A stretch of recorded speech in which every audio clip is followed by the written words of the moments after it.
And as a kind of footnote to my book recommendations that I just did, I want to point out you've probably noticed there's not a whole lot of Christian authors, or at least Protestant Christian authors. I mean, Polos is like Orthodox, I think. And then there's Dyer. He's a Protestant. I think he might be Baptist, seminary professor. But there's very few Christians. McLuhan was like culturally Catholic, and Postman was Jewish. Like they like that kind of stuff. Like there's no Christian authors for that, and uh, that's not a mistake, and that's not oversight. There are a ton of pastors and former pastors who are now kind of in that influencer category that are writing about this stuff. The problem is they're all writing the exact same book.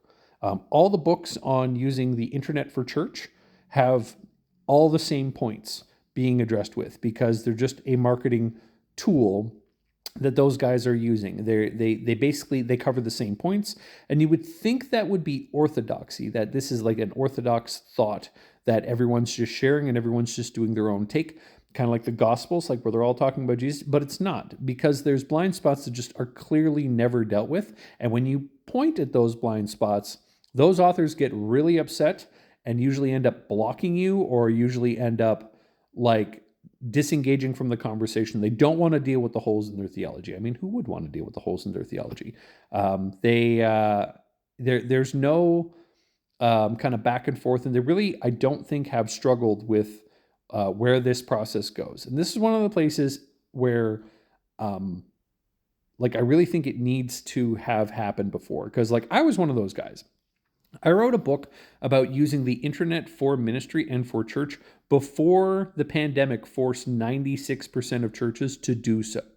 Online as It Is in Heaven was written in 2018, and I had to rewrite it because all my ideas got tested. And I found out how flawed my thoughts about technology in the church were. And then I saw a flood of pastors and influencers all at the same time writing books about how what we did during the pandemic with our use of technology had to have been the right thing to do because we did it, with no sense of irony that maybe we have things to repent of in how we did ministry and how we use technology. So like, yeah, there's not a whole lot of Christian authors, like specifically Christian authors for churches to use in my book recommendations, because they're all the same book. I could pick one out of like 10, give it to you, and it covers all the same points that the other 10 would cover.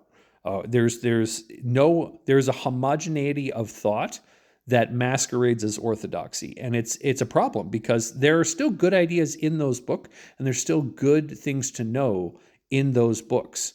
But they never deal with the actual theological implications and problems of what those books are kind of skirting around, just so that we can use the internet, just so we can use AI. Like the Christian thought on this right now is a use first, theology later, and it's devastatingly bad that we have that view, not an assessment of wisdom before use.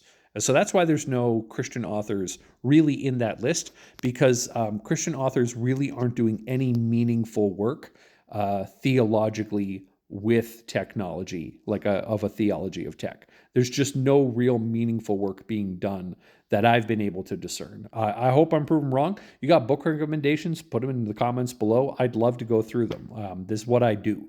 But yeah, like as far as like thinking about how we use technology, specifically the internet, there's just nothing that's being done by Christians that deals with the same implications that non-Christians are noticing, or like that Catholics or Christian adjacent faiths are noticing, which is a real shame.